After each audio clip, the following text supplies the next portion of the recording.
ಮುಂದಿನ ಲೋಕಸಭಾ ಚುನಾವಣೆಯ ಹಿನ್ನೆಲೆಯಲ್ಲಿ ಇಂದು ನಮ್ಮ ಚುನಾವಣೆ ಸಮಿತಿ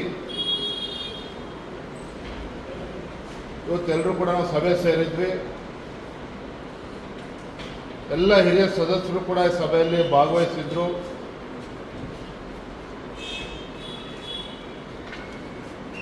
ರಾಜ್ಯದ ಪ್ರಭಾರಿಗಳಾಗಿರ್ತಕ್ಕಂಥ ರಾಧಾ ಮೋಹನ್ ದಾಸ್ ಅಗರ್ವಾಲ್ ಕೂಡ ಈ ಸಭೆಯಲ್ಲಿ ಭಾಗವಹಿಸಿದ್ರು. ನಮ್ಮ ಎಲ್ಲ ಹಿರಿಯ ಸದಸ್ಯರು ಕೂಡ ಈ ಸಭೆಯಲ್ಲಿ ಭಾಗವಹಿಸಿದ್ರು.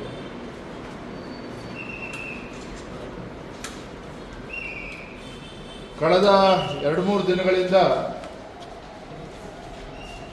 ರಾಜ್ಯದ ಎಲ್ಲ ಲೋಕಸಭಾ ಕ್ಷೇತ್ರಗಳಿಗೆ ಇಬ್ಬರು ವೀಕ್ಷಕರನ್ನ ನಾವು ಕಳಿಸಿದ್ವಿ.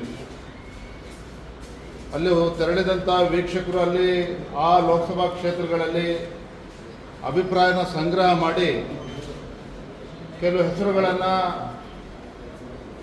ಅಲ್ಲಿ ಬಂದಿದ್ದಂಥ ಹೆಸರುಗಳನ್ನು ಈ ಸಭೆ ಮುಂದೆ ನಾವೆಲ್ಲರೂ ಕೂಡ ಇಟ್ಟಿದ್ದೇವೆ.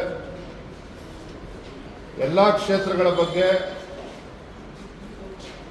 ನಮ್ಮ ಮುಂದೆ ಇರ್ತಕ್ಕಂಥ ಅಭ್ಯರ್ಥಿಗಳ ಬಗ್ಗೆ ಸಾಕಷ್ಟು ಚರ್ಚೆಗಳಾಗಿರ್ತಕ್ಕಂಥ ಎಲ್ಲ ಹೆಸರುಗಳನ್ನು ನಾವು ನಮ್ಮ ದೆಹಲಿ ವರಿಷ್ಠರಿಗೆ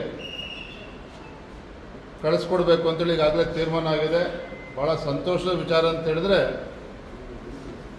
ಇಂದಿನ ಸಭೆಯಲ್ಲಿ ಮಾನ್ಯ ಶ್ರೀ BS ಯಡಿಯೂರಪ್ಪನವರು ಮತ್ತು ಎಲ್ಲ ನಮ್ಮ ಹಿರಿಯ ಮುಖಂಡರುಗಳು ಇವತ್ತು ರಾಜ್ಯದಲ್ಲಿ ಒಂದು ಉತ್ತಮ ವಾತಾವರಣ ಇದೆ.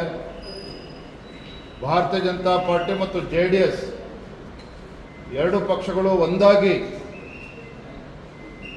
ಚುನಾವಣೆಯನ್ನು ಎದುರಿಸಬೇಕು. ನಿಶ್ಚಿತವಾಗಿ ರಾಜ್ಯದ 28ಕ್ಕೆ 28 ಕ್ಷೇತ್ರದಲ್ಲೂ ಸಹ ನಮ್ಮ ಅಭ್ಯರ್ಥಿಗಳು ಗೆಲ್ಲೋದಕ್ಕೆ ಒಂದು ಒಳ್ಳೆಯ ವಾತಾವರಣ, ಒಳ್ಳೆಯ ಅವಕಾಶಗಳು ಕೂಡ ಇರ್ತಕ್ಕಂಥ ಸಂದರ್ಭದಲ್ಲಿ ಎಲ್ಲ 28 ಕ್ಷೇತ್ರಗಳನ್ನು ಗೆಲ್ಲೋದ್ರ ಮುಖೇನ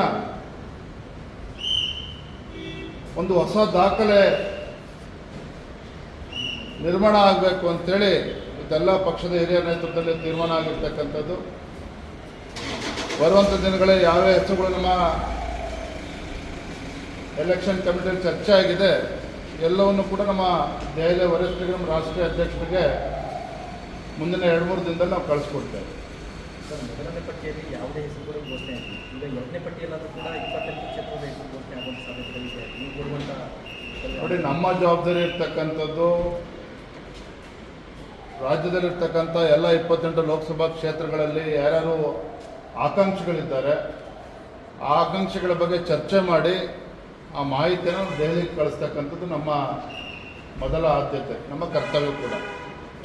ತದನಂತರದಲ್ಲಿ ನಮ್ಮ ದೆಹಲಿ ವರಿಷ್ಠರು, ಮಾನ್ಯ ರಾಷ್ಟ್ರೀಯ ಅಧ್ಯಕ್ಷರು, ಪ್ರಧಾನಮಂತ್ರಿಗಳು, ಮಾನ್ಯ ಅಮಿತ್ ಶಾಜಿಯವರು ಎಲ್ಲ ವರಿಷ್ಠರು ಕೂತು ಅದ್ರ ಬಗ್ಗೆ ತೀರ್ಮಾನ ಮಾಡ್ತಾರೆ. 2ನೇ ಹಂತದಲ್ಲಿ ಎಷ್ಟು ಹೆಸರುಗಳನ್ನು ಬಿಡುಗಡೆ ಮಾಡಬೇಕು ಎಲ್ಲವೂ ಕೂಡ under the purview of our party high command ಅವರು ತೀರ್ಮಾನ ಮಾಡ್ತಾರೆ.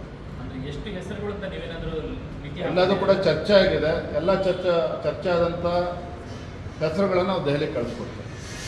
ಒಂದು ಕ್ಷೇತ್ರಕ್ಕೆ 3 ಹೆಸರುಗಳು, 5 ಹೆಸರು, ಈ ಥರ ಯಾವುದೇ ನಿಯಮಗಳು ಅಥವಾ ಆ ಥರ ಏನಿಲ್ಲ. ಯಾವ್ಯಾವ ಹೆಸರುಗಳು ಚರ್ಚೆ ಆಗಿದೆ ಅವೆಲ್ಲವನ್ನೂ ಕೂಡ ಅದರಲ್ಲಿ ಸೂಕ್ತ ಅಂತೇಳಿ ನಮ್ಮ ಎಲೆಕ್ಷನ್ ಕಮಿಟಿ ಸದಸ್ಯರಿಗೆ ಅನಿಸಿದೆ.